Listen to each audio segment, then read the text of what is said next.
إنشاء قطاع غير ربحي قوي للتكامل مع الخدمات الاجتماعية الحكومية.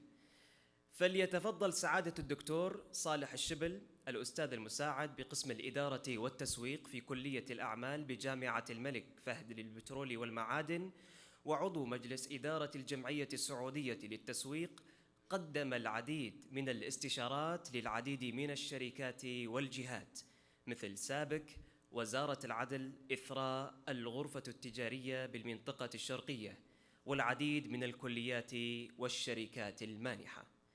ليقدم المتحدث لهذه المحاضرة مارتن بيرت. السلام عليكم. بسم الله والحمد لله والصلاة والسلام على رسول الله. يشرفني أكون معكم اليوم في هذا المنتدى الجميل إن شاء الله، وإن شاء الله أنه يكون ذو قيمة مضافة للجميع. نبدأ جلستنا الأولى مع دكتور مارتن بيرت. أحدثكم قليلا عن مارتن بيرت. الدكتور مارتن بيرت هو رائد أعمال اجتماعي قام بتطوير عدة مبادرات اجتماعية يتم تنفيذها في 5 قارات بهدف محاربة الفقر ونشر التعليم. يشغل السيد بيرت مدير تنفيذي لمؤسسة فاونديشن باراغواي، وقد قام بتأسيسها في سنة 1985، وهي منظمة اجتماعية حازت على لقب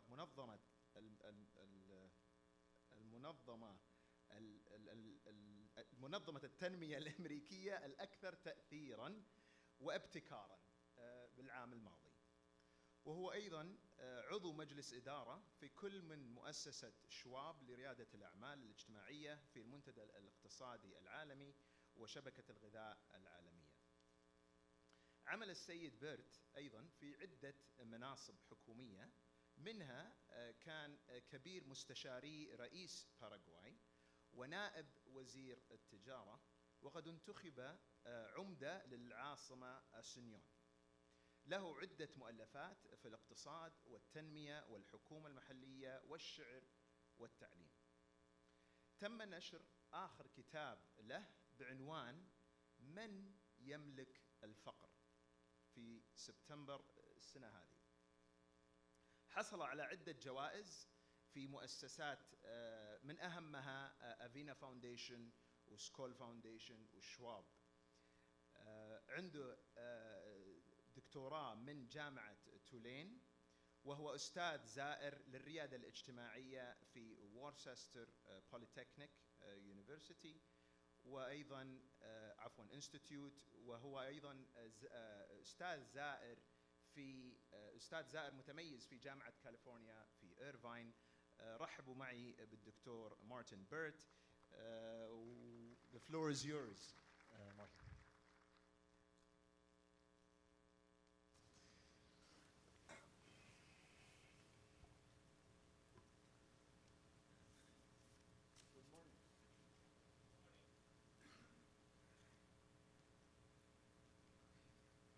Good morning. I cannot tell you how happy I am to be in your beautiful country. Last night, we had a small dinner. I have never had such a big dinner in my life. So I hope I can be in good shape to be here.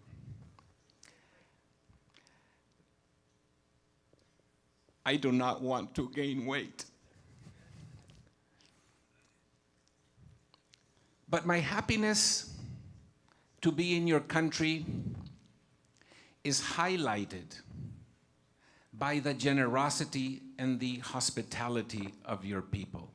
It is really rewarding to come to a country and to feel welcome by people who do not know you, by people who just open their arms. So To all the people in this beautiful kingdom, thank you very much for having me. I would like to start by apologizing because I have no right to come and say anything to the people of Saudi Arabia. I am a complete foreigner. So I would like to apologize to you and ask your forgiveness if I speak about my experience. The reality of Saudi Arabia is only for the people of Saudi Arabia. What is a person of South America going to teach the people in Saudi Arabia? So do not misinterpret my presentation with arrogance, with we know, you do not know, our experience. No. This is my experience. You have your experience. Take it as it is. I have participated in the birth and evolution of the civil society in my country. When I came back from graduate school in the United States in 1983, back to my country was still governed by a military dictatorship. There was no civil society. There were only two types of groups: charities for the blind, for people who could not walk, complete charities. And then there were some human rights groups. But civil society, as we know it today, did not exist in my country. And I had the privilege of starting my country's first foundation for development. And it was a revolution because people did not understand are you business? Are you public service? And I said, I don't know, but it is new. I come from this country. I would like to work for my country. So I'm going to share with you a few ideas of what I humbly believe a robust NPO sector has to challenge with. And you will decide to take some things into consideration or not to take. But I say this with a lot of honesty. I do not come here to preach. I do not come here to tell you this is the way. This is just my idea. So thank you very much, my friend. It is very nice to see you again. And let's get started. So this is the question. How do we reduce waste and inefficiency? How do we articulate a bottom-up, demand-driven understanding of Saudi Arabia's households' most pressing problems? This is a problem for the government, for business, and for civil society. What organizational and policy issues need to be taken into account to promote the Saudi vision of 2030? How do you incentivize a growing number of robust NPOs to contribute to a diversified and thriving Saudi economy? How do we put into place capacity building, training, and network mechanisms to avoid waste, duplication of effort, and inefficiency? How can NPOs complement the supply of government social protection services? Can NPOs work with households to organize the demand for social services? And how can technology aid a bottom-up approach to assess multidimensional poverty? These are the issues in Saudi Arabia, but they are the issues in Brazil, Ask the people in Chile what is happening. Ask the people in Colombia what is happening. This is everywhere.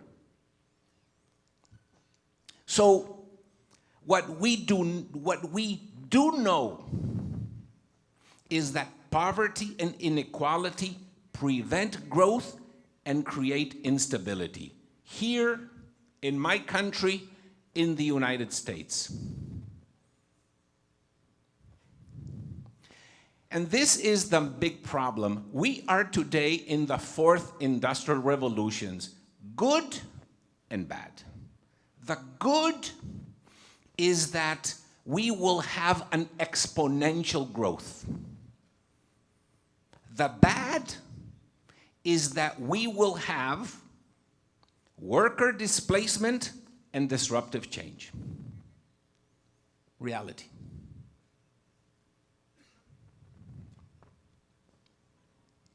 So the question is, how can economic prosperity in Saudi Arabia become worker prosperity in Saudi Arabia? This is not a rhetorical question. This is a very real question. Because everyone in Saudi Arabia, in Brazil, in Mexico, in Italy has a cell phone. So it is not like the first industrial revolution when the first trains came from Istanbul to Saudi Arabia. First industrial revolution. Or when cars were produced in the second industrial revolution. Or when computers were invented in the third. Now we have people with chips under their skin.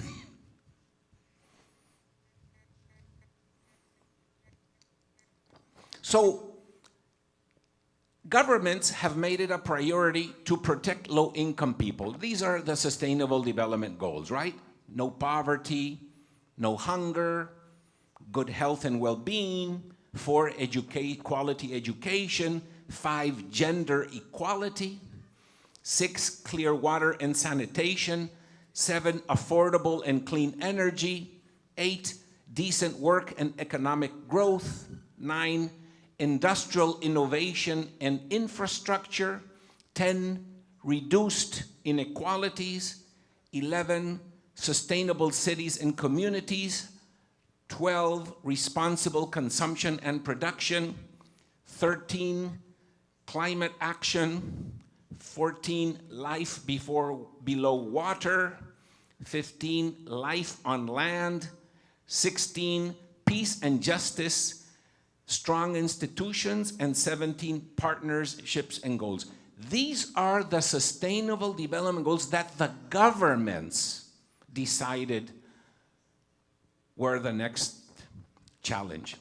In every single area of the Sustainable Development Goals, you will have Saudi NPOs wanting to work.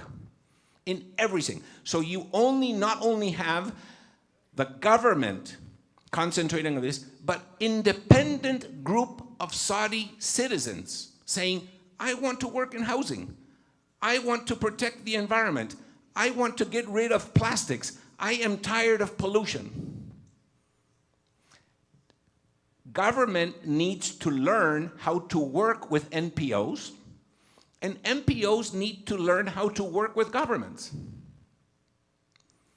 This is how typical governments are organized, the traditional organizational chart. This may or may not be the correct way of organizing government in the future. And we know, even the government of Saudi Arabia has organized social protection systems. How do you make sure that all the population of Saudi Arabia is taken care of? This is the Saudi kingdom social policy. Most governments in the world have the same social policy. And this is the first problem. The middle class people know how to take advantage of cheaper and better services. This is the traditional. Your sister, my sister, when they hear there is a scholarship, they will grab it, not for them, but for a neighbor. If there is a good deal to buy a car, they will get that information and share it. If there is something good happening in Germany, they will get that information and share it. This is what middle-class people do.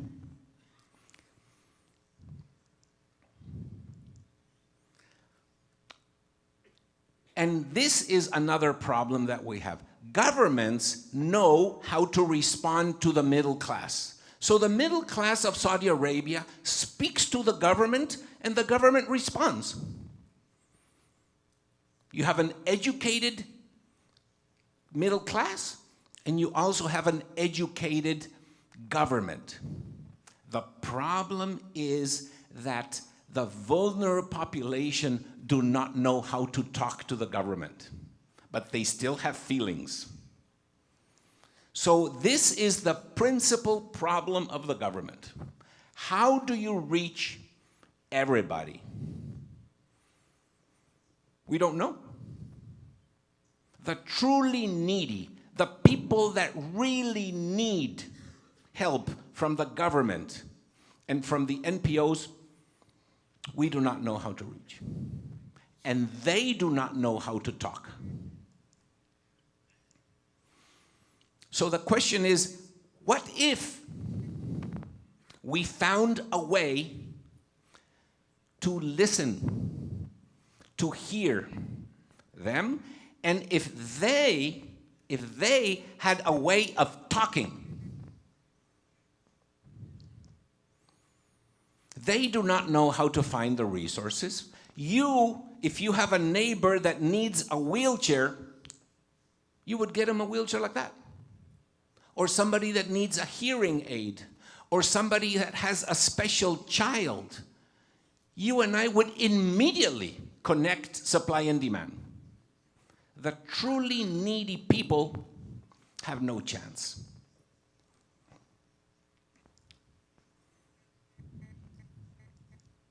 So the main thing is, how do you provide agency and self-efficacy to the vulnerable population? Albert Bandura is a famous psychologist at Stanford University. He is basically the fourth most cited psychologist in the world. There is Freud, there is Piaget, there is Skinner, and there is Bandura. Remember Skinner? Then he said that the way to change people's behavior is with rewards and punishments, with a carrot and the stick. Bandura says, not really. Bandura says, for people to change, they must think that they can change. This is agency. For example, my wife, we have been married 37 years, and she one day says to me, I have something important to tell you. Wow, what do you want to tell me? I am now 50 years old, and I have made a decision. Okay. What is your decision? I'm going to study French. Okay. And then she started taking French lessons. And now she speaks French. Do you think I will learn how to speak French? Not really. So she thinks that she will be able to learn French, and she learns French.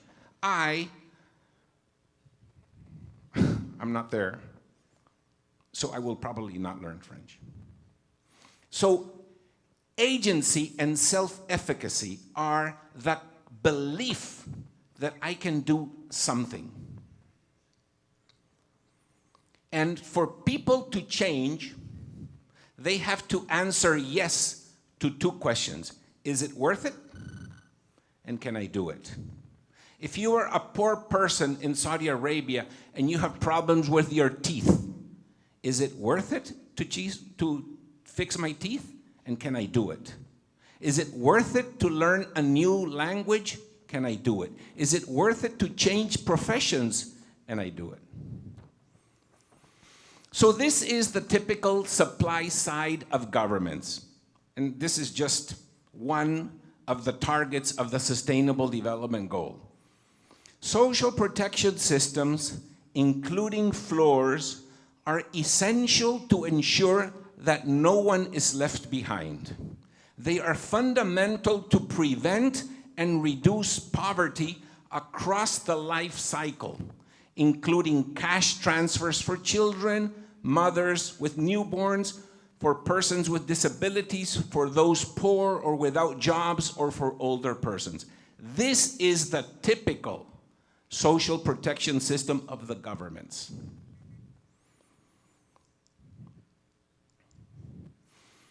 And then you have more details here: social care services, social insurance, social assistance, labor policies. There are books this thick. What I would like to share with you is that the social protection system of the Kingdom of Saudi Arabia is the same one as Brazil, is the same one as Mexico. The United Nations and the World Bank just changed the names, the same one. There is one understanding of how to fix problems, as if the people of Saudi Arabia were the same as Brazil. They are not. So we have to be very careful when foreign experts come and says, hey, Saudi Arabia, why don't you have a social protection system? Yes, but how? And the problem is the way the social protection system is, we do not know who needs what, when, and where. We have the supply, but we do not know the demand. So, first opportunity for NPOs to help the government listen to the voices of the people. The government has no idea. They have a big heart, they have good intentions, they have the money, they have the budget, but they do not know what is happening. They cannot. They do not have the glasses. They cannot. So it is I will open the store and those people that are hungry will come. Maybe. But this is the big opportunity. And so this is how the NPO sector, originally there was the government and business. Now we have a third actor, the NPOs. Okay? Nobody really knows what is the business of business, what is the business of government, what is the business of NPO? It is all going to change. For example, the environment. Government responsibility? Yes. Is it a business responsibility? Before, no. Today, yes. Is it civil society responsibility? Yes. Things are changing. 40 years ago, a very famous economist, Nobel Prize winner, Milton Friedman, said, the business of business is business. What? Yes. The business of business is business. Business has the responsibility of maximizing profit, because business is using investors' money to make something work. So if you are the CEO of a company and you are using my money, maximize my return on investment, do not do anything for the community. Pay as little as you can to the workers. That is your moral responsibility. And this line of thought has created a lot of growth, but a lot of problems. So today, we say, no, no, no. The business of business is stakeholders. The business of business is to take care of stakeholders, everybody. Investors, workers, community, and business schools do not know how to teach that. When you had the financial crisis in 2008 in the United States, how many of those CEOs had degrees from Harvard Business School? Or do they have a class about the moral responsibility of taking care of society? Things are changing. And this is a little bit academic, but I would like to share with you. This is an article of Sally Osberg from the Skoll Foundation, that there are 3 types of NPOs. There are NPOs that provide services. You provide a daycare center for children. You do a health clinic. You just provide system, right? Which would be direct to improve something. Then there is people who do not provide services in the civil society sector, in the NPO sector. There are some NPOs that do not provide services. They are social activists. Give voice to the American Indian. Allow the children to have a voice. Right? They're social activists. They fight against the companies that contaminate and pollute the oceans. They do not have a factory to process plastic, but they are a big voice. And I cannot say they are not important, right? Greenpeace. You may like or you may not like Greenpeace, but they are going to stop a whale fishing ship. And they bring the cameras with them. And all of a sudden, public opinion starts changing. There are NPOs that only work to change public opinion. And then there's a third sector that is the sector of social entrepreneurship. They are not social activists. They are not traditional service delivery. They are social enterprises. They combine business to solve a social problem. Fascinating people, right? There is now a business model to produce toilets. There is one social entrepreneur who has discovered that 2 billion people in the world do not have eyeglasses. He says, go to a poor village, and the first thing that you will notice is that nobody has glasses. And he discovered the reason why poor people do not have glasses. He discovered, his name is Jordan Casalo, he's a social entrepreneur from New York. He discovered that the poor people do not think that they can go to a store, just like you and me, and buy a $4 glass.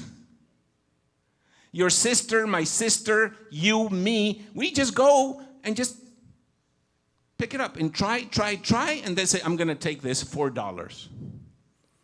Poor people think that they have to go to a doctor and that eyeglasses are mysterious and I cannot just pick up a glass, right?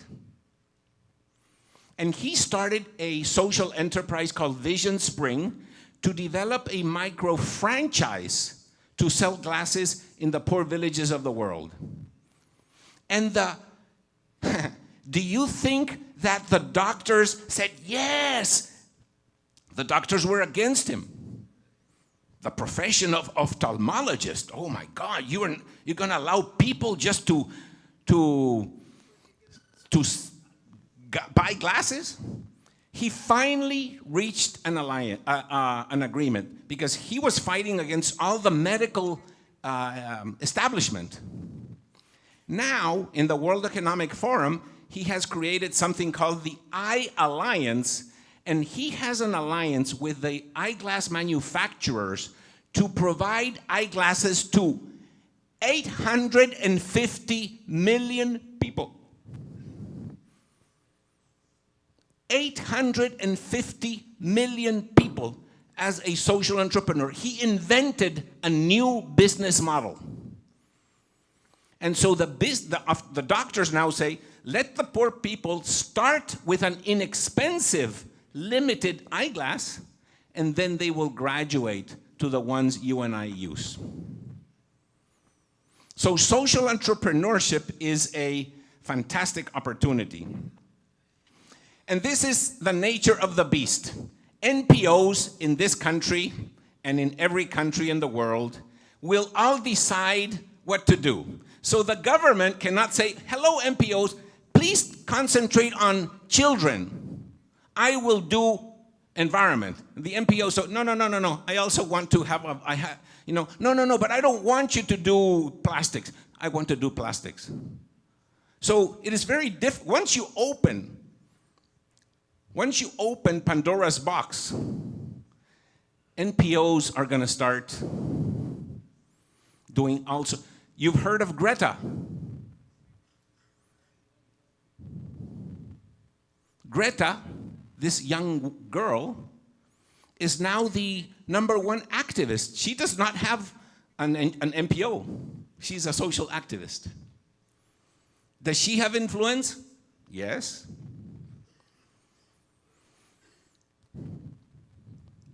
So this is an opportunity for governments to articulate a matrix, just to put everything and articulate a matrix of the Sustainable Development Goals and the different types of NPOs. And the big problem is that NPOs usually do not work on outcomes nor impact, but only output. So they say, I will provide a little school, I will provide this service, but they do not know how to calculate outcome or impact. And this is very important for NPOs to realize that outputs do not necessarily make a difference. And outcomes are more important than outputs, and there are many government services that only concentrate on outputs, but there are also many nonprofits, many NPOs who do not even have a monitoring and evaluation department. And they are also part of the problem because they consume a lot of resources without knowing whether they are having any impact or not. So can we train NPOs to think in terms of outcomes? I think so. But we have to create a movement. And I was in a meeting with Jim Kim, the president of the World Bank, just before he resigned last year. And this advice for the NPOs was, do not think about your problem. Think about the problem. Because NPOs are saying, how can I get money? How can I get resources? How can I attract people? They're thinking about themselves. And no, we have to train NPOs to think about the problem. And so the United Nations also thinks about, and social protections also thinks about outputs. And so this is the key. Perspective is rationality, as a very famous American thinker called Ken Wilber said. The person in the island, he sees a boat. I only see Saudi people here. But you, in the same room, have a complete perspective. You are seeing me. This is very important because governments need to know how to put themselves in the position of the NPOs. But the NPOs also have to put themselves in the position of the people. Is this a 6 or a 9? And this is very important because governments do not know how to think like NPOs, and NPOs don't know how to think in terms of the people also. And the solution is technology. Today we have the technology. Every single Saudi family today has the technology to communicate. So this has changed. And this is a very strange, powerful change. I don't know about Saudi Arabia, but I do know about South America. In South America, the most beautiful country in the world is burning, and the name is Chile. And it is the richest country. And it has the best GNP per capita. And the government is saying, what's happening? I gave you the highest GNP per capita. And the people in Chile says, what is GNP per capita? With a GNP per capita, I cannot go to the store. So the government has a thermometer that doesn't work. So it puts it in the mouth of the baby and says, oh, the baby is happy. Why is she crying? We have a problem with our thermometer. And so this is the big opportunity for the 21st century NPOs. We have the NPOs and we have two components, perspective and technology. And this can allow us to understand the top-down approach of the government and also understand how to develop a bottom-up approach by the NPOs. So how is it possible to understand what Saudi families need? This is the big question. This is the biggest question. How do we know, now that the fourth industrial revolution is going to attack the Saudi oil industry? I am not saying change. It is going to attack. Everything is going to change. What are we going to do with the workers? What kind of training do they need? What we have discovered is the capacity to get a problem and dissolve it, disaggregate it into very, very small pieces to make them actionable by the people. And there is a famous Brazilian educator called Paulo Freire, and he developed the word conscientization, which means awareness. And he was talking about the 1960s in Brazil, where there are many sugarcane cutters, right? They're like slaves almost in 1960. And the communists in Rio and in Sao Paulo wanted to go and rise them up in a revolution. And this educator said, no. They need to understand why they are living like slaves, why they voluntarily come every year. They need to become aware and they need to raise their consciousness. And because if the people do not know what is happening to them, basically it is manipulation. And so what we are using is a very simple technology to allow people to self-diagnose. The technology today, everybody in South America has WhatsApp, everybody has Facebook, everybody has a cell phone. Do not underestimate the power of the cell phone. Everybody is connected. There is a fourth industrial revolution happening. And this is going to transform Mexico, Argentina, South Africa, Egypt, China, United States, and Saudi Arabia. It's here. So what we have to know is, how do we use this to listen to the families in Saudi Arabia?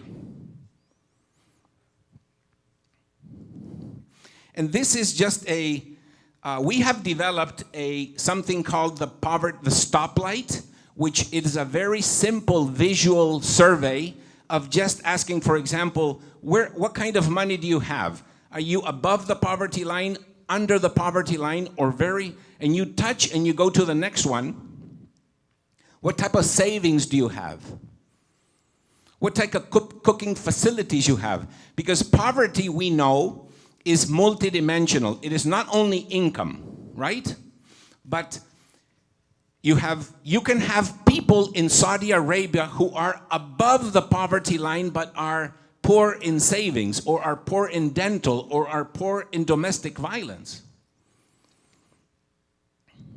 And so what we have developed is a visual survey called the Stoplight. You can find it in the internet, Poverty Stoplight, where it is very easy for a family in 20 minutes to self-diagnose where they are. Fascinating. It used to be impossible. That's why we have the census, because people don't know. Today, people can self-diagnose, and what we can do is operationalize all the development goals. And when we have this,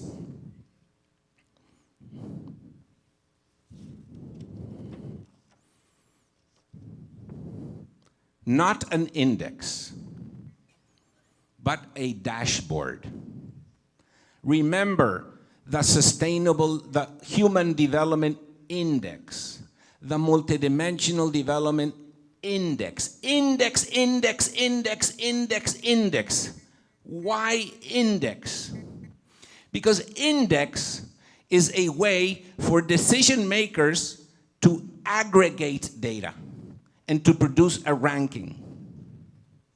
What we need is to disaggregate data for decision makers at the bottom. Think of this. There is a national development plan for Brazil, a municipal development plan for Sao Paulo. That's in the past. Think of this. A family development plan for every family. Technology makes this possible. For every family to have a dashboard and to have their priorities. Red means extreme poverty, yellow means poverty, and green means non-poverty. I ask you, is this a rich family, a poor family, or a very poor family? What would the government say?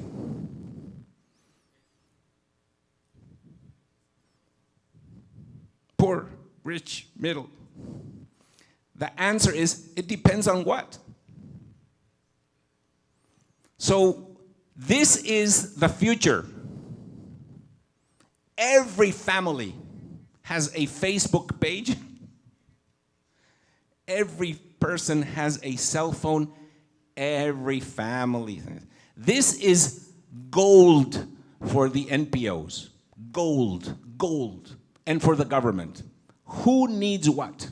You may have a family who needs assistance in housing, no assistance in education, yes, assistance in dental, no assistance in baby care, yes, assistance in public transportation, no assistance in domestic violence.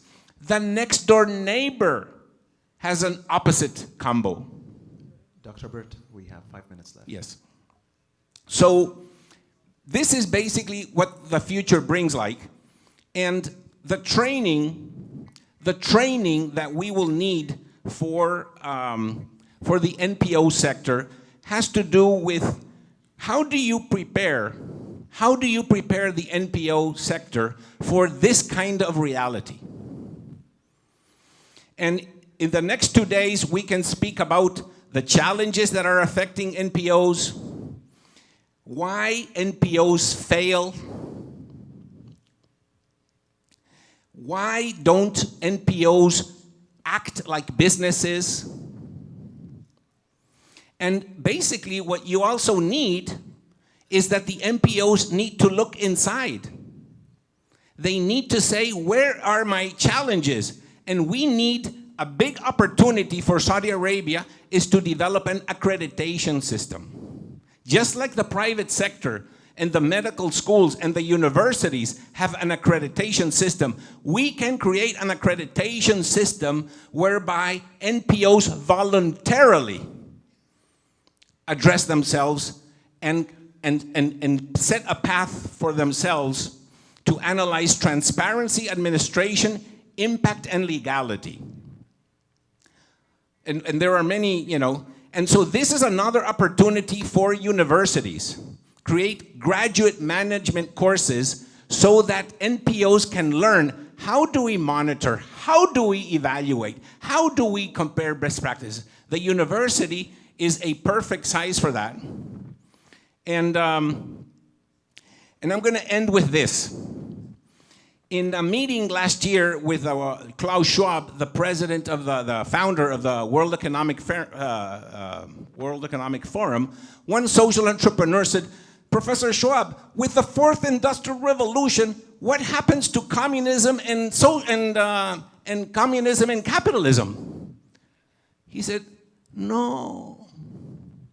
Communism and socialism and capitalism was when capital was scarce. Today, capital is no longer scarce.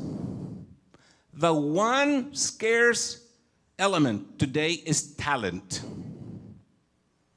The country that allows its people to participate and incorporates the talent of its people wins. The country that pushes its talent down and out loses. So people, talent votes with their feet. And the big challenge for this country and for every country is, how do you use and prepare the talent of the Saudi people to raise their hands, not a passive people, but a passive, I want to help with plastic pollution. I want to help educate the children. This is the talent. So thank you very, very much for this opportunity to share. And I'm here the next few days to answer any questions. And muchas gracias. Thank you very much, Dr. Burt. الوقت ضيق بس بناخذ بس كم يعني 3 أسئلة اللي وصلتنا.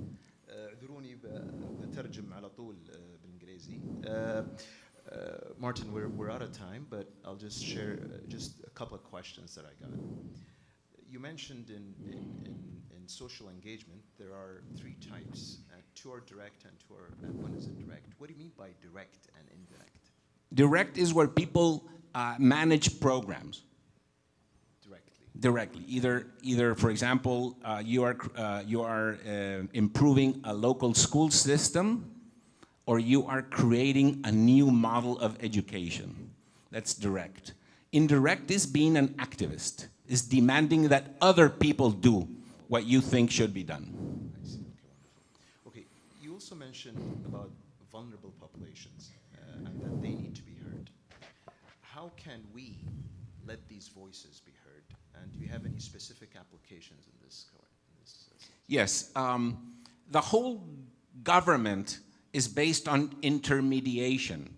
In my country, the Indian chief, right, speaks for all the tribe. Today, the people in every household in the Indian village have a cell phone. I went to the United States to an African-American black neighborhood, and I asked the leader there, what's happening in that housing project? He says, I don't know. He says, but they know.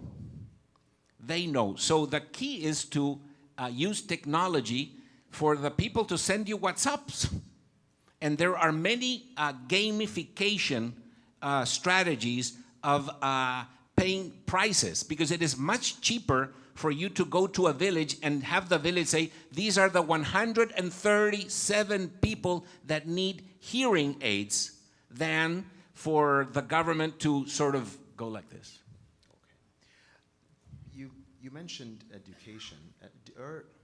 Should the poor be educated differently? Is there education curriculum to suit the poor?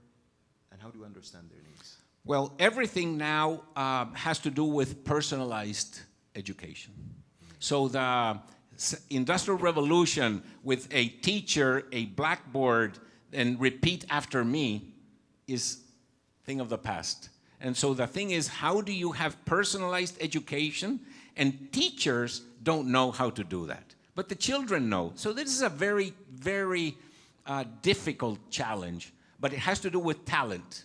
But today, you can have a classroom of 30 children, each one with their personal curriculum. Some people learn fast, some children learn slow, so, you know, and not this teacher that teaches for the middle, and the slow learners don't learn, and the fast learners get bored. But is there something specific for the poor as Oh, a segment?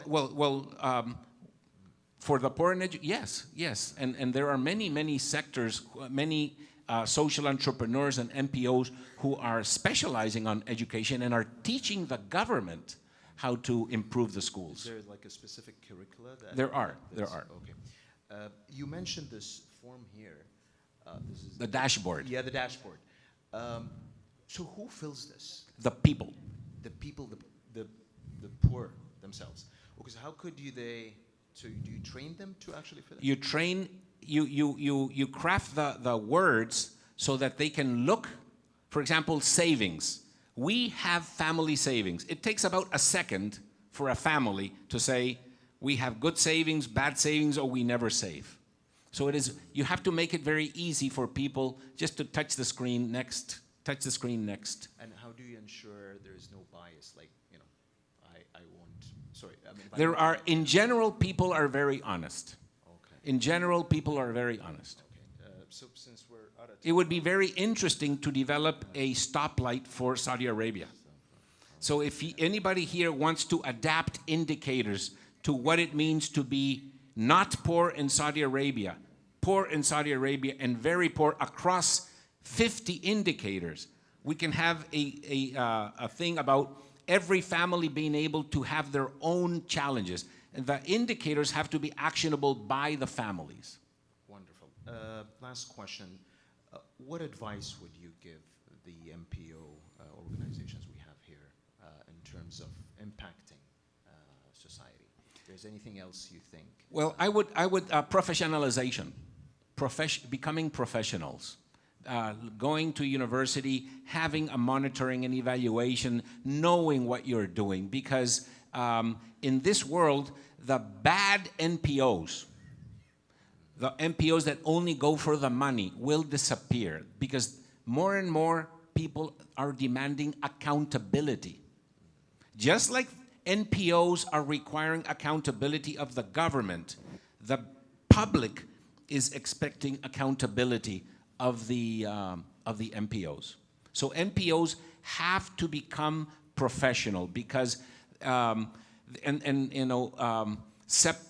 a good accounting system to separate personal money from the money of the organization, to have minutes for your meetings, to have elected officials, to have an annual report.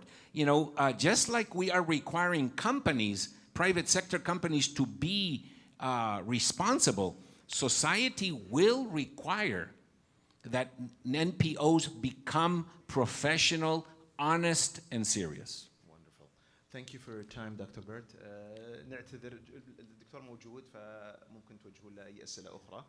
Thank you very much, Dr. Burt, and wonderful session. Thank you very much. شكرا لكم جميعا. Oh, yeah.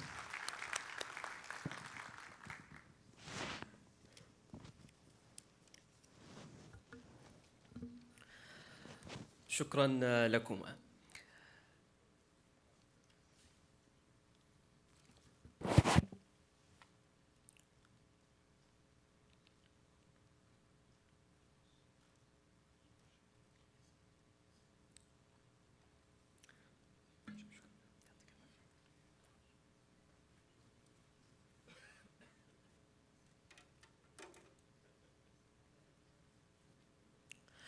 ومع الرحلة الثانية بعنوان مقارنة بين الابتكار في الأعمال التجارية والاجتماعية، فليتفضل سعادة الدكتور عادل القحطاني، مهندس في شركة أرامكو السعودية وعضو مجلس إدارة شركة التحول التقني المعنية بتمكين المنظمات غير الربحية، ليقدم المتحدث لهذه المحاضرة نوربرت كونز.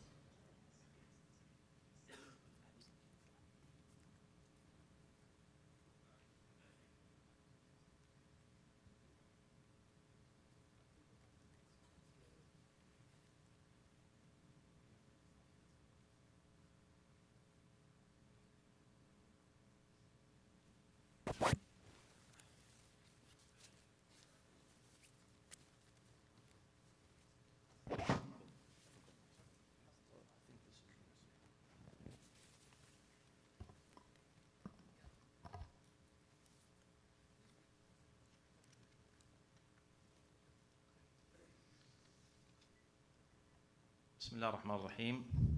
السلام عليكم، صبحكم الله بالخير جميعا. في البداية نشكركم على المشاركة في هذا المنتدى، منتدى تطوير القطاع غير الربحي في عامه التاسع، الذي تقدمه جامعة الملك فهد للبترول والمعادن، ممثلة بمركز تميز تطوير القطاع غير الربحي، وبدعم من مجموعة من المؤسسات المانحة كما تشاهدون الأسماء في الخلف. كما نشكر المنتدى على اختيارهم لهذا الموضوع الحقيقة المهم، وهو الاستثمار الاجتماعي وأثره في تحقيق رؤية 2030. في هذه الجلسة من المنتدى لهذا اليوم يصحبني السيد نوربرت كونز، وهو الرئيس التنفيذي لمنظمة سوشيال إمباكت، الأثر الاجتماعي، ليتحدث حول الفروقات الجوهرية بين الابتكار الاجتماعي والابتكار التجاري. السيد نوربرت كونز هو أحد رواد الأعمال الاجتماعية البارزين في ألمانيا، ويقدم السيد كونز عادة الخدمات الاستشارية من أجل تطوير نماذج الأعمال والخطط المالية والهياكل، تطوير الهياكل التنظيمية، سواء في القطاع الخاص أو القطاع غير الربحي. حصل السيد كونز على زمالة مؤسسة أشوكا في عام 2007، وأشوكا باختصار هي منظمة أو شبكة عالمية أنشأها السيد بيل دريتون في عام 1980، وانطلقت من الهند في العام التالي اللي هو عام 1981، وتضم إلى هذه اللحظة ما أكثر من 3500 زميل اللي هو فيلوز. كما أنه من خلال موقعهم يوجد 3 سعوديان وسعودية كزملاء حصلوا على الزمالة في أعوام مختلفة من مؤسسة أشوكا. وقد منحته مؤسسة شواب اللي هو شواب فاونديشن لقب رائد الأعمال الاجتماعي في ألمانيا عام 2010، وعلى مستوى أوروبا في عام 2011. في هذه الجلسة سيقدم السيد كونز أجوبة على الأسئلة التالية، وهي: ما هو تعريف الابتكار الاجتماعي؟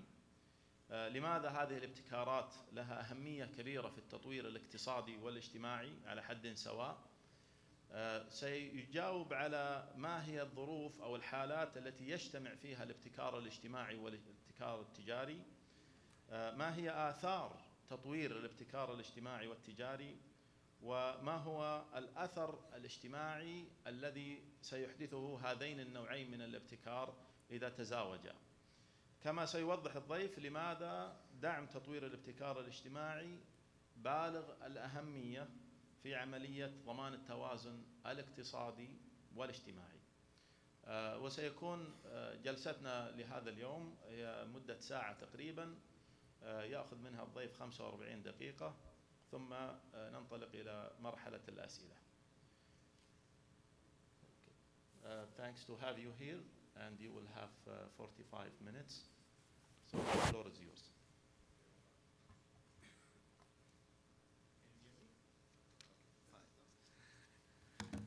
Dear guests, it's very, very hard for me to speak after Martín. He's only a brilliant social entrepreneur, but also a good entertainer, and he speaks much better English than I do. Apologize for this. It's for me also a great pleasure to be here, and thank you very much for the hospitality. It's great. But the reality is, when I got the invitation, I thought twice if I should come to Saudi Arabia. It has two reasons. One reason it is we should be very careful with the consumption and travel behavior. And a long flight like this from Germany to Dammam has a negative impact to the climate. That's one point. The other point, I thought, what can I contribute to the debate in Saudi Arabia with my experience in Germany and Europe? The social impact, my company as a non-profit company, we are a capacity builder on the non-profit sector in Germany, but the non-profit sector in Germany has a very, very long tradition, and is deeply rooted in the social and cultural environment in Germany. You have to think that we have more than 700,000 non-profit organizations in Germany, and more than up to 4 million people are working in the non-profit sector in Germany. And imagine the biggest companies in Germany are not Mercedes-Benz. And even not the biggest sector in Germany is the automotive sector. The biggest sector in Germany is the social sector with more than 2.5 million employees. They're all working in a non-profit status. I hear anyway. There are two reasons for this. One reason is we live in a global world. Much of what happens in Europe has an impact on the world, and decision made here or somewhere in the south has also an impact in Europe.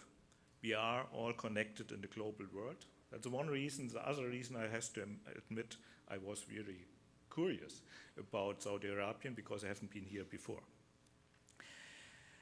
My topic today is business innovation versus social innovation and the role of social entrepreneurship. The Social Impact is a non-profit company, like I mentioned before, and we are a role model for social entrepreneurship in Germany. Our principles, what we are working on, came from Einstein. We cannot solve our problems with the same thinking we used when we created them. That's also a big problem in our whole market. When we got the financial crisis in 2008, the people who solved the financial crisis was financial managers. The reason is that we don't have a solution for this. We will have the next financial crisis maybe in 1, 2, or 3 years because we did it in the same way we have done it before. We need to change. Above all, we need to change in the logic of our economic actions. Martín has said already, we need new narratives for business. The narrative growth, profit, competition, and consumption will lead us, in the best case, into a dictatorship and make it worse, in more probable case, the life of the people on the earth impossible. Even the WEF, and Martín said this already, as a lobby organization for big corporations has changed their meaning. In the summary, they said we have to change from a shareholder capitalism to a stakeholder capitalism. They have made a new declaration, Davos Declaration 2020. So and they describe what we have to change, even what the capitalism corporates, profit-oriented corporates has to change. What can you expect from me in the next few minutes?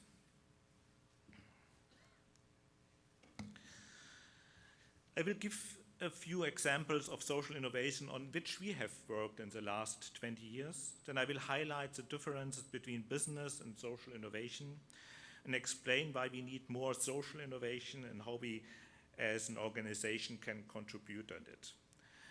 And then I will start to me, and Dr. Adel has already told a little bit about my life. I came really out of a very, very poor family, and I started my career as in the university in Berlin, and I worked for the whole life in the non-profit sector.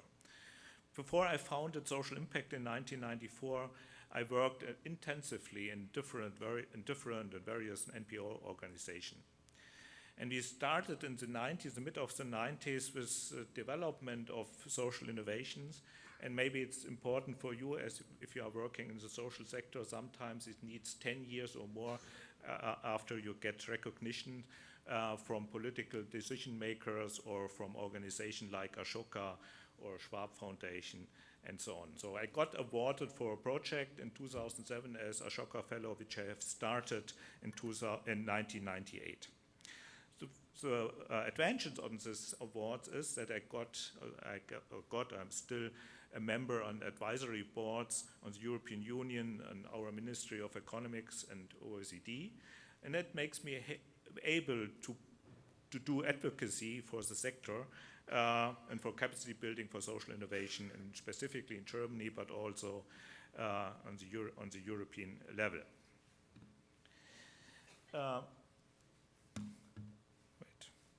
I will start with a picture. Maybe you can see this picture. What could you see on this picture? What do you see on this picture? Yeah, you see this picture moving, but this picture is not moving. It seems that the circles are moving, but it is our eye, and this eye sends the picture that this is moving.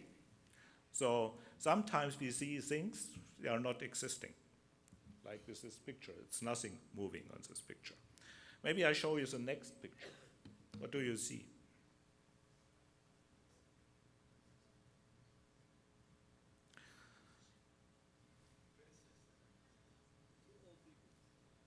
Yeah, you can see different things. You can see two old people who are looking to each other. That's one picture, what you can see. But if you look a little bit more or from a different perspective, you will see young people who are playing music and who are entertaining each other.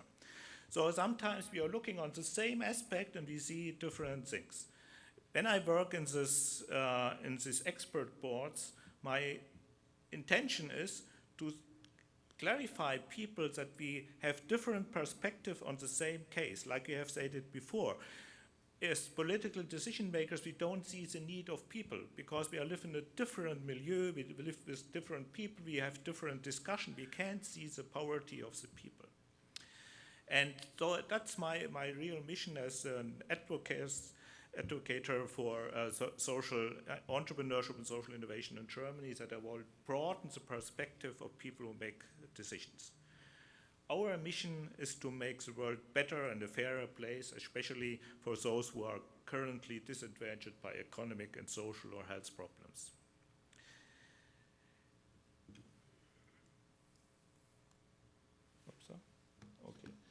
Only some things about social impact where we are working in. Maybe this picture super, or maybe this picture is a better one.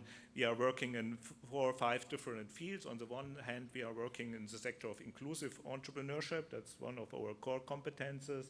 Then we are working in the sector of education, and we are promoting social startups and social entrepreneurs and also social welfare organizations or social service providers, like Martín has said before, to innovate their processes and products. We also see ourselves as responsible towards our children and grandchildren. This means that here and now life is shaped in such a way that they do not have to bear the burden of our lifestyle. To ensure this, we can and must do 2 things. The simplest and the cheapest way to solve social problem is not to let them arise. for example, we support socially and educationally disadvantaged parents at a very early stage in the education of their children, we will have fewer young people who do not get school leaving certificates and then afterwards no jobs. That's one way. Or if we would reduce our consumption, or if we would reduce traveling, we will save climate problems. But also we need new products, processes, and services, and that's to develop new products and services one of our goals in my company. Social Impact has 100 employees. We are a non-profit, and we have developed a lot of new products. I will show you some new products, and one of this product is car sharing. So I realized yesterday when we had the discussion that the concept of car sharing is not everywhere well known. I don't know if you have heard about car sharing. Who have heard about car sharing? Almost no one. Okay, it's a very new concept, not really a new concept, but this concept is the basic of which we call shared economy. A shared economy is a new interpretation of the new form of economy in the world. It's called shared economy, and car sharing is a reference model of this. Who has a car? I think everyone has a car here. How often do you use your car in a day? How many hours do you drive in a day with a car? 1 hour? Yeah? So that means you have a car and use it only 1/24 hours. 1 hour and 24 hours you use your car. Does it make any sense? No, not really. It's not economically. If you want to save maybe 350, 400 euros a month, you will share your cars. So that was a point where we come in the end of the 80s out of the neighborhood initiatives where I lived in. And we said we are young adults, young students, we had no money. And sometimes we need a car. We need a car maybe to go to the Baltic Sea, or we need a car to buy some stuff, but we couldn't afford it. And then we said maybe we can share a car. We can share a car. We buy a car together with 4 or 5 people. We have one car, and if we can arrange it, we have the opportunity to improve our mobility with a car, but not with our own car, with a car which we choose between a community. So we started with one car, and after a while we had 500 cars. We had 5,000 members, and we shared our cars. And it was much easier for everyone because you had less costs. You used only the car when you really needed the car. Our company organized all administration work. We paid the tax, we paid the investments, everything, and we shared the cars without 500 people. That was the first car sharing organization in the world which we have created. We solved economically problems, we solved ecologically problems, and we still had the opportunity on mobility with car sharing. Now, it was too early to innovate. Sometimes things are too early. When we worked everything by hand, but when we had 500 cars, we had to invest in boarding computers and billing systems and all this stuff, but nobody, no bank, no investor won't give us any money in the end of the 90s because nobody believed on car sharing in this time. So we sold our concept to the German railway. And now the German railway company is the biggest car sharing organization in Germany with 10,000 cars. And altogether in Germany, we will have at least 50,000 cars we used as car sharing cars, and we have 500,000 members on car sharing. That's a concept how you can save money, but you don't lose any comfort, and it's much easier as a car sharing. So that's a basic concept of shared economy, and now we have a lot of concepts on shared economy. All are based on this model on car sharing. That's social innovation, and car sharing we will have everywhere in Europe. We have it in United States. I think we have it in some other countries as well. And more young, specifically young people, don't need a car. They don't want to have a car because it doesn't make sense if you live in a city like Berlin or New York or London. You have to only to park your car is so expensive that it doesn't make any sense to have our own car. So the people share cars, or they have to develop new kinds of mobility. For example, what we have done in the same time with the car sharing, we have developed a mobility card. Nobody believed on mobility cards.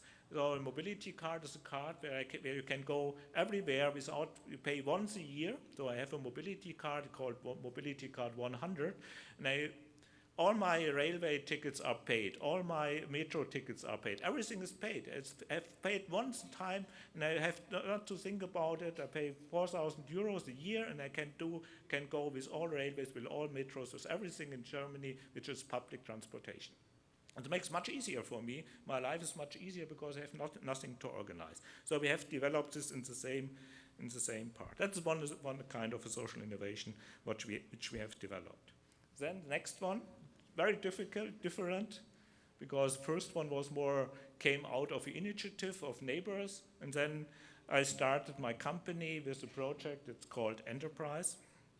After the reunification in Germany, we had a very, very high unemployment rate in East Germany, especially young people. Especially with young people, it has an unemployment rate up to 50%. The industrial and service structure of the former GDR has collapsed. There are no companies, there are no jobs. Everyone hoped in this time that the West German companies would invest and build companies in East Germany, but that didn't happen, even not yet. Our idea was to turn unemployed young people into entrepreneurs, but nobody wanted to believe in this idea. How do you turn young people with no experience of life and work into entrepreneurs? And where should the capital come from? Who gives them loans? So that was a big question when we discussed this with our ministries. And they said, no chance, it can't work. But at least we get a small donation, 25,000 euros or $30,000, and we opened a consulting office in a rural area in East Germany. And the demand was enormous. Young people from everywhere from East Germany came to us and asked us for support. And in the first 5 years, we advised more than 2,000 young people and founded more than 1,000 small businesses. To date, there are more than 2,500 companies funded by young people under the age of 25. Sometimes I'm joking, I say we are the biggest company in East Germany, because with 2,500 small companies, at least, we have 20,500 employees. So it's one of the biggest companies in East Germany. With this concept, we changed the whole concept of business support services in Germany. We get OECD best practice for the highest quality standard on business support, specifically for people in need. We did this for young people, and then we came up with an idea, because we have a second target group, which has also difficulties to get a job. And so we worked with people with disabilities. And we came up with the same discussion. People with disabilities can't make their own business. No way to do this. And they said, okay, let's try. Let's try to work with people with disabilities. And we opened the first business incubator for people with disabilities. And in 2013, this project was awarded as the best European European Enterprise Award as the best social project in Europe. So we have supported more than some hundreds of people with disabilities as entrepreneurs, and they started with their own business. Now we work with different target groups on the sector on inclusive entrepreneurship. We support refugees, migrants, and long-term unemployed people. We are the biggest company on inclusive entrepreneurship in Germany. And we had very, very, very big problems this time, even in the end of the 90s, because, like I mentioned already before, when we went to investors, the investors said, "No, with people, unemployed people who make their own business, we can't give you any money." And even we went to a bank, and the bank said the credit risk is too high. You can't get the credit. At that time, in the end of the 90s, microfinance was still unknown in Germany. Muhammad Yunus, the Nobel Prize winner, got this prize in 2007. So at the end of the 90s, nobody knows Muhammad Yunus. But we had already heard something about him and about the microfinance concept, and we thought maybe we can start microfinance also in Germany. We set up a small fund. We found an ethical bank in Germany. They gave us 25,000 euros. We set up a very small fund. We got public funding, 25,000. We start with 50,000 euros with a very small fund to try how is it possible to make microfinance in Germany. We were very successful in the beginning. Then we got funding from a foundation with 500,000 euros, and with this funding we could establish a scientific support and to prove the effectiveness of microfinance in Germany, and it was successful. So we got 4 million euros, and we grow faster and faster. At least we got 100 million euros to set up the microfinance model in Germany. So now microfinance very well known in Germany. We have 40 or 50 microfinance organizations who offer up to 25,000 euros microfinancing for people who are trying to build their own company and who are in need. That 3 projects belongs to entrepreneurship support, specifically for people in need. So also we have developed a project only 2 years ago in education. It came out of my own opinion because my son went to school and was very, very unsatisfied. It was terrible because the structure and school structure, teaching structure is really based on the 18th or 19th century, not really on the 21st century. What they are learning doesn't make any sense. And for me as a father, it was difficult to explain him why he should learn what the pharaohs have in their grave. That doesn't make sense for me. And then I said, okay, I have to change something. And I developed an educational project. We called it Build Your Future.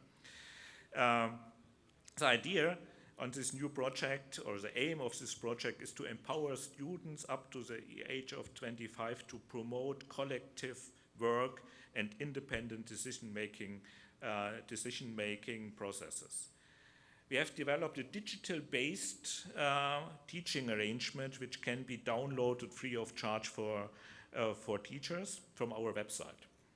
And now, 2 years later, more than 3,000 teachers have downloaded it and are using this tool in schools. And what we didn't expect in this time was that the teachers came to us and say, "Can you explain me the methodology?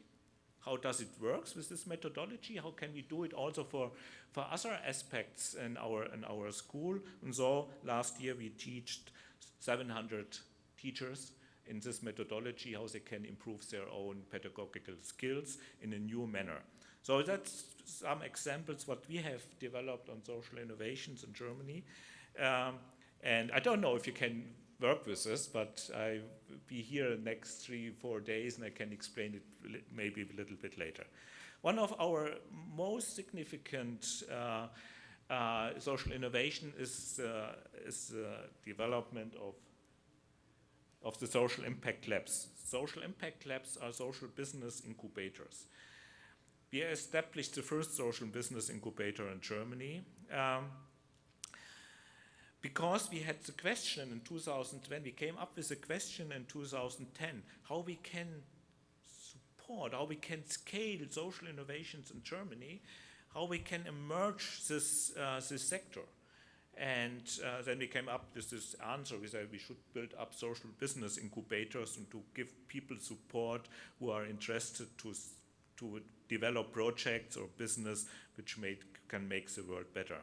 I will tell you a little bit later about the influence of the Social Impact Lab and what we have reached in the last 8 years with the Social Impact Labs. Before, I want to go to the topic, what is social innovation, or what is innovation?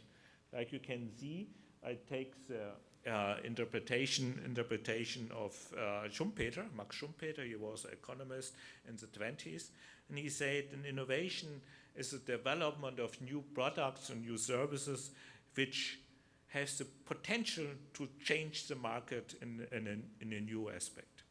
So that's the definition of innovation. That's our definition as well. But sometimes if you think about social innovation, you would also say social innovation is not only new products, new services, it's also a kind of new interaction between people.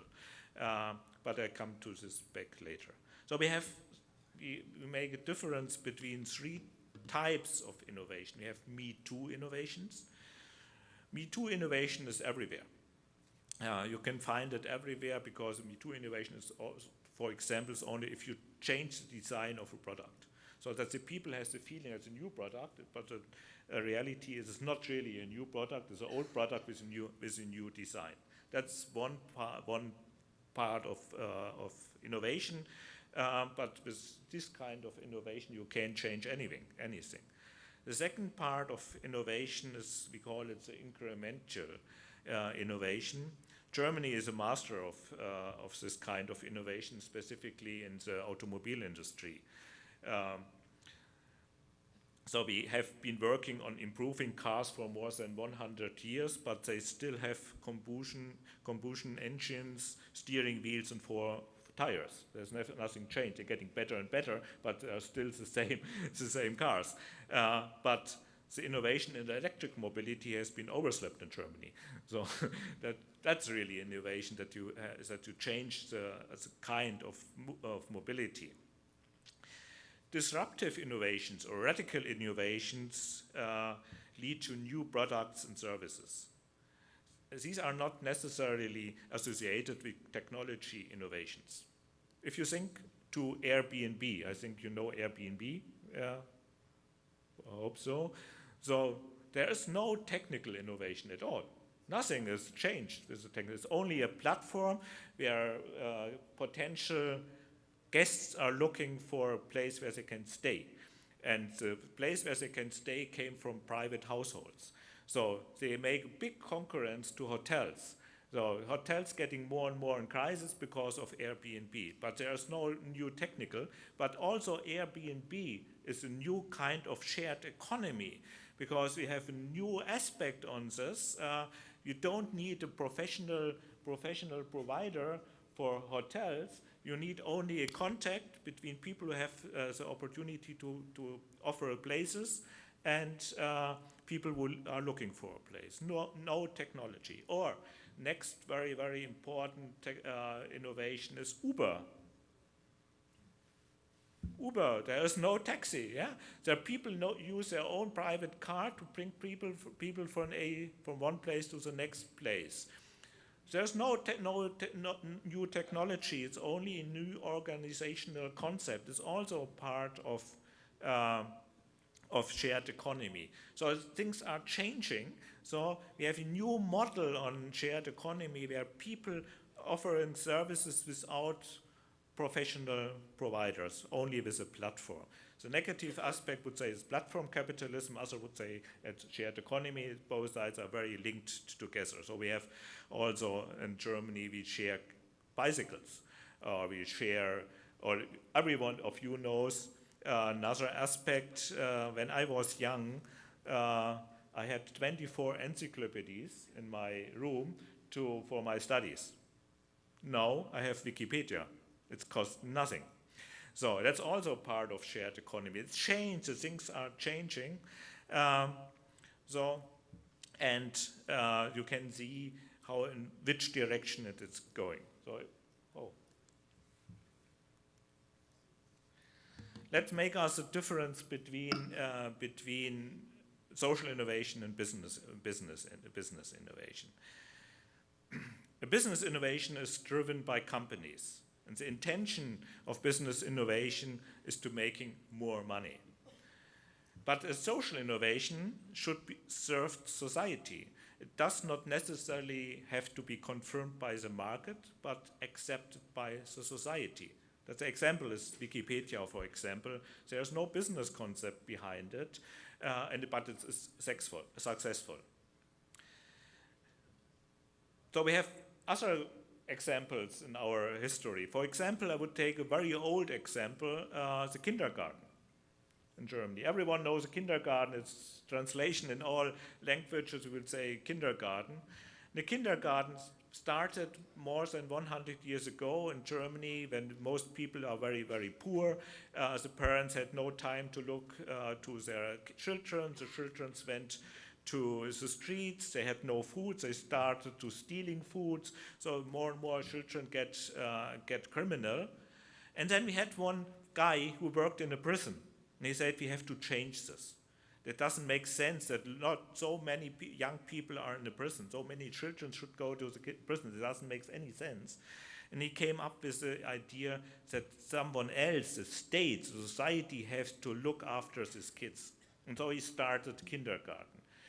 That's a social innovation, but it's not paid by people. It's paid in Germany by the state. Every parent in Germany has the right to bring this kid in a kindergarten. In countries where the state is not paying for this, only rich people can afford the service on a kindergarten. That's also a social innovation. So I can tell you a lot of stories about innovation and where they are starting. That's the one that's not working. First look,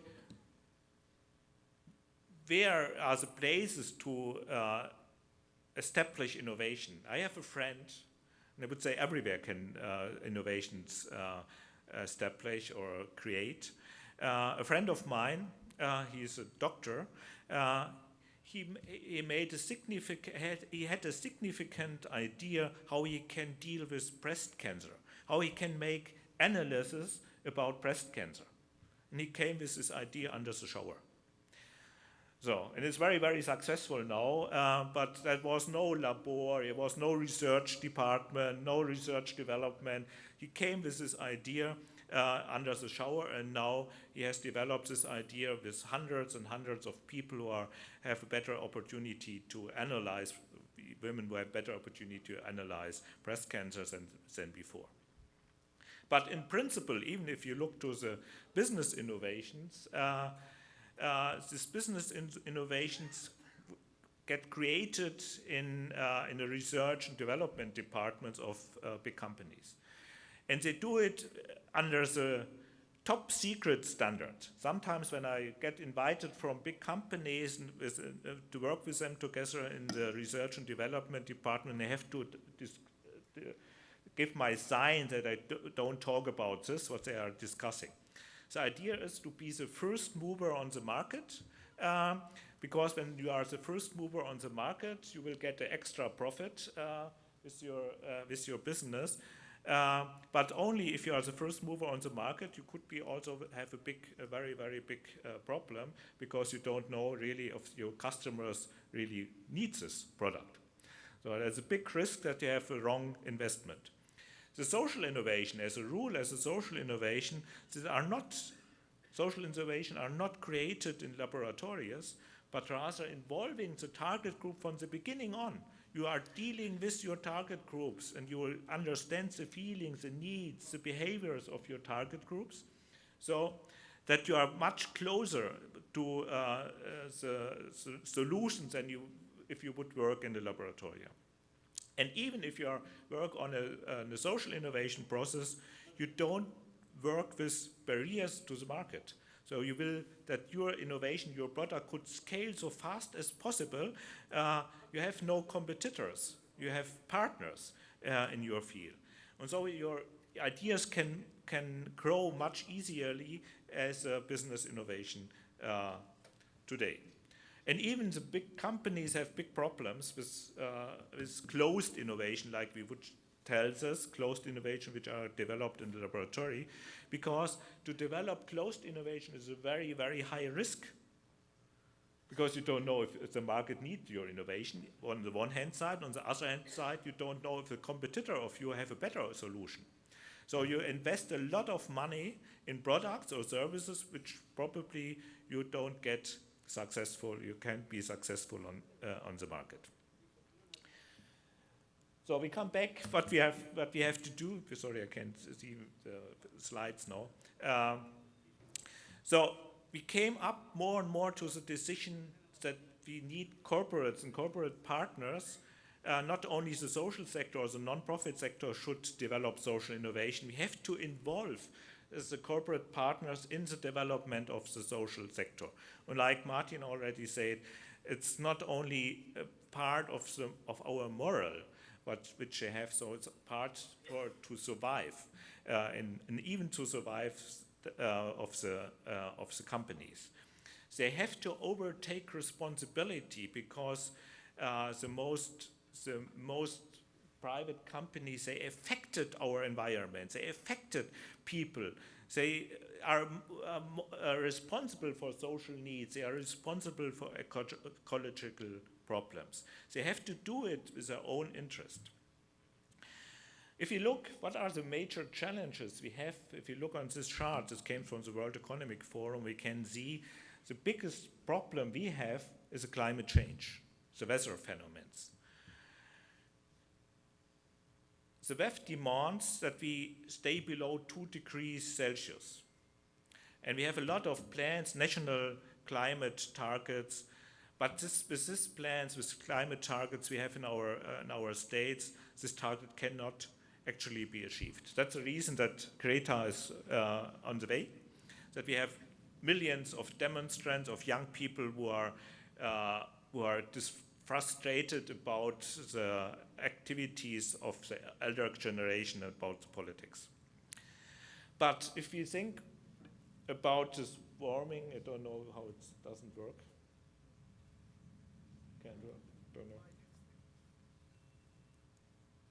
Okay, I don't know. There's no picture. There's pictures here, but not. Okay. If you think about even if we stay below, yeah, there's here, but there's no. Click next. Come to the next picture. Yeah, whatever. Even if we stay below 2 degrees Celsius, the sea level will rise by 2 meters. And there will be extreme weather phenomena, droughts on the one hand side and floods on the other side. Some regions will become uninhabitable. Even if we reach our targets, we will get these problems. And the result of this phenomenon, people will have to flee. Now we have 60 million refugees.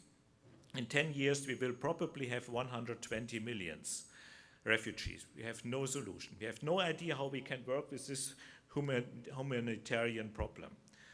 But the result, if you have no solution, is that we will have new kind of conflicts, crime, civil wars, or even wars between nations. They will increase. So we have to deal with these problems, and we have to deal it in a with global activities. And for this reason, we need definitely a partnership with corporates, because corporates have the opportunities, they have the capital, they have the solution, they have the business models, but they have to have new narratives. They have to change it. They have to look not to the profits, they have to look to the society. And so I have two guys here. One is Michael Porter. I think some of you will know him. He is the most known economist who was a neoclassical economist. He was the one who, for 20 years, he said we need a free market, or open market for everything. And now he changed his opinion. He said we need shared value. We have to look to the society, otherwise the companies will not survive. And we have Richard Branson. He worked a long time in the social sector as well. He is a capitalist, but he has a big, clear view on the social aspect of our society. We need this as partners. It's not only the non-profit sectors. We have to build up a crossover to corporates and to work together with them to change the world for better. I think that's necessary. If If you do this, we have to expect. If you will do this, we have to look how we can do it. What are people, what are role models where we can work together? And one role model is a social entrepreneur, like Martín, or like Zora, or like me, or like a lot of you are social entrepreneurs. So social entrepreneurs are the ones who can promote these processes, and they can build up corporations with this organization. And that was the reason that we built up the social impact labs in Germany as social business incubators. The social impact lab is a living platform for the promotion of radical and social innovations in Germany. Here we have people from politics, we have social economy people, we have universities, business and startups, and we work together to develop new products, new services for a better world. We promote the cooperation between these different groups of people, and we realize also, of course, if you work for SAP or for the German bank, you have also your specific target. But we try to influence these people that they change their minds, that they change their culture, and we will get a lot of conflicts because very often we have a discussion with our startups, with our social startups who are working in the ecological field, and they say, how can you work together with Daimler? Or if we have people who work in the development aid and they ask us, how can you work with the Deutsche Bank? But we have to do this, otherwise we can't change the capitalism if we don't involve these people in our work. We have to work with them together, and we have to change the kind of capitalism, and we can do it can only do it in a cooperative way. So that I have. So the methodology where we work in is, we call it design thinking. So that's a process where we are thinking from the needs. The first point on design thinking is that we've set up the needs, we develop the needs, we have an empathy to our customers, to the beneficiaries. We look how we can change the world, and we are in the whole time in interaction with these people and work together with them, and we have iteration processes that we try to make our product or our services better and better. One rule of the design thinking is it is allowed to fail. And it's allowed to fail very often. And it's allowed to fail very fast. But at least you have to develop a proper product. And if you fail in the beginning, it's much better if you fail in the end. So that makes a difference to the closed innovation process, that we fail in the beginning, not at the end when we have already developed our project. That's not so necessary. We'll come to this point. That's the most important point. Maybe when we built up in 2011, the first social business incubator in Germany, a lot of people told us that doesn't make any sense. Like we had it before. They said an entrepreneur in Germany will make money. He is profit driven. And so if you build up a social business incubator where the main goal is not profit, the main goal is mission, is to solve the world for better, you will not have any applicants. That was the general theory of people where we dealt with. So we started anyway. We started in 2011 to build up the first social business incubator. And in this time, people asked me, what is social innovation?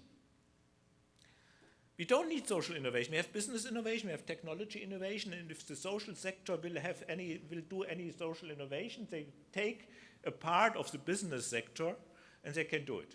And then I try to explain that social innovation has a different logic and a different goals. And it's not only a spin-off of business innovation, so we can develop their own products and own services. Makes much more sense. That was one point. The second point was, what is social entrepreneurship? Nobody understands the concept of social entrepreneurship in Germany. What are social entrepreneurs? How can you put this together to be an entrepreneur and work with business instruments but have a social goal? That was very, very difficult to explain in this time. Even when I got a Ashoka Fellow, they asked me if I am part of a religious sect.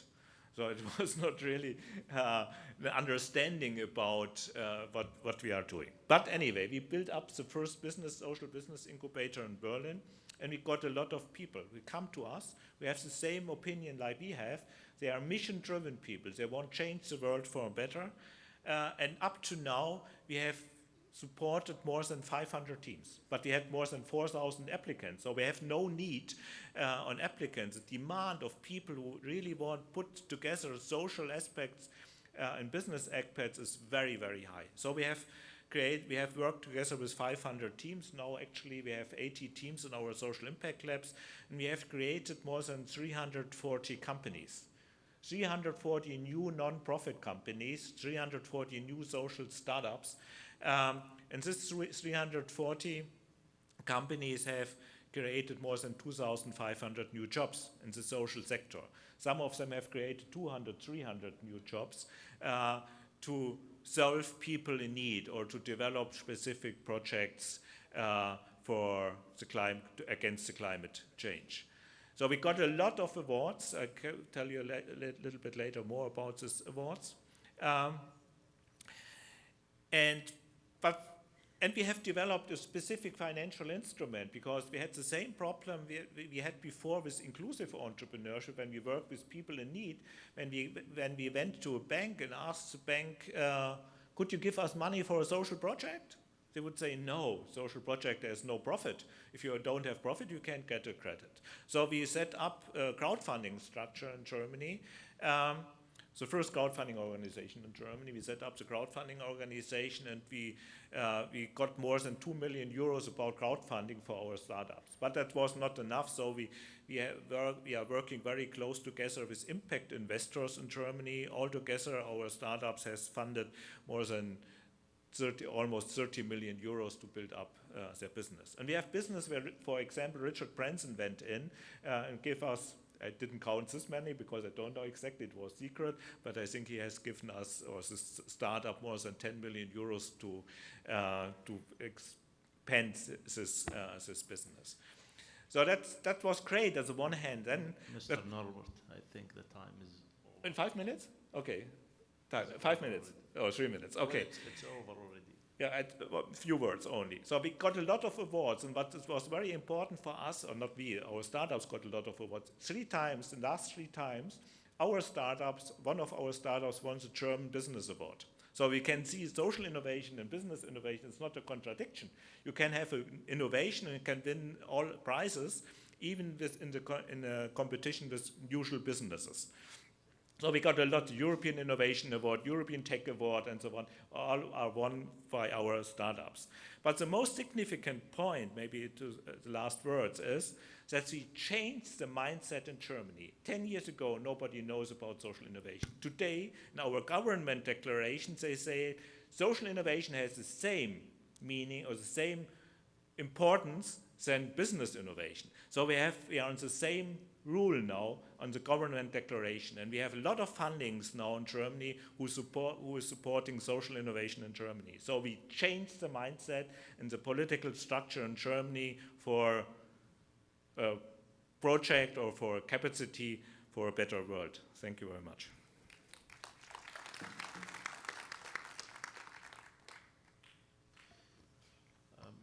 Thank you.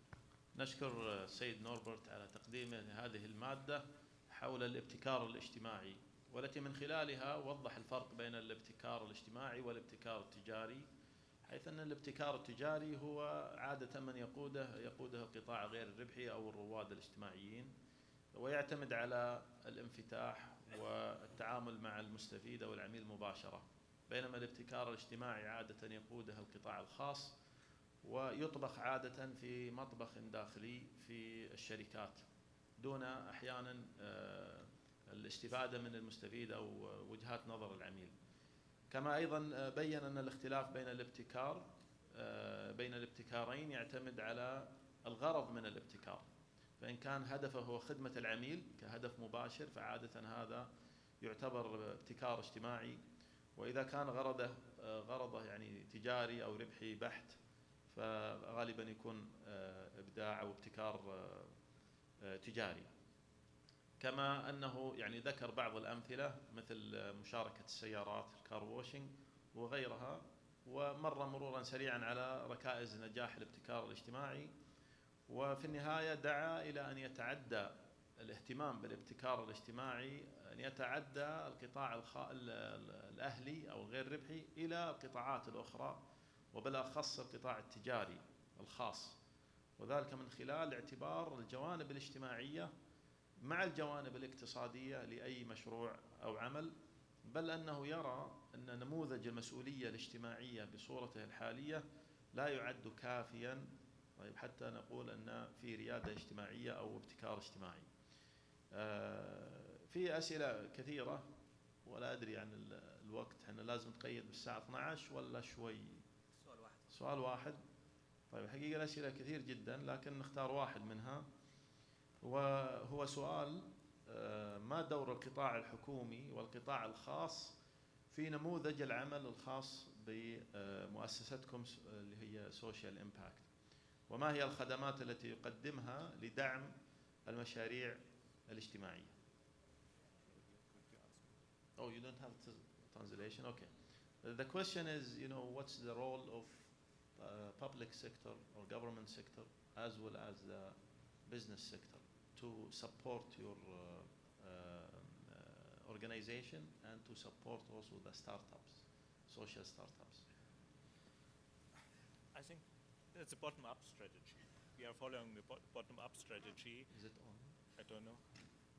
Or Is this on? It's not on. Maybe use that one, please.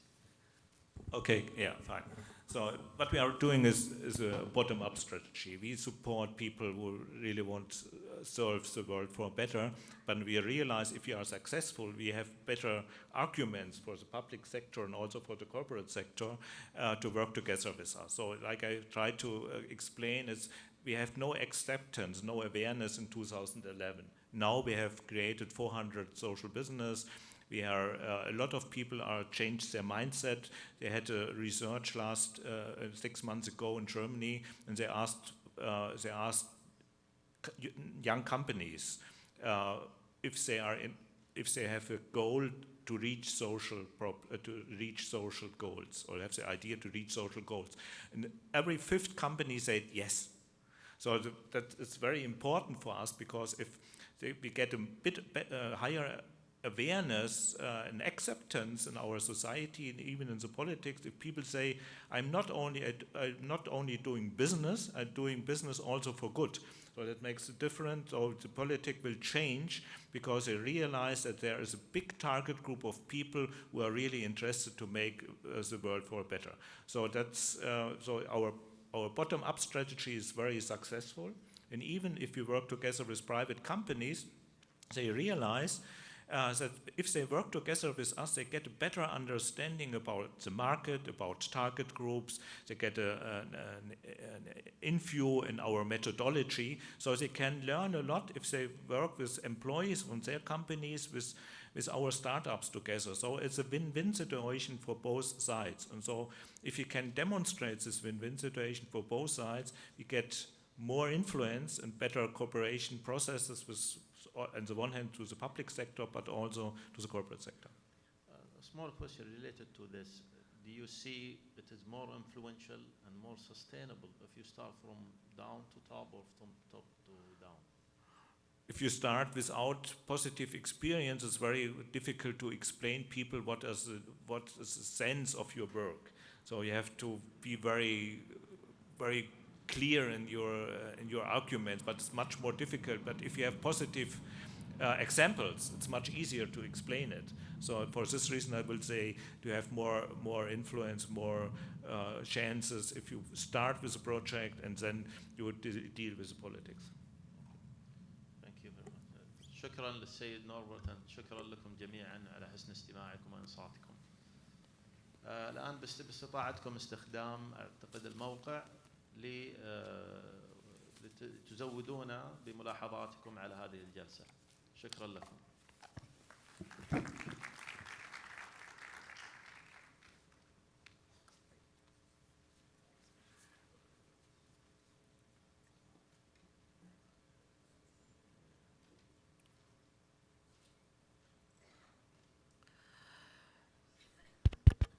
تست.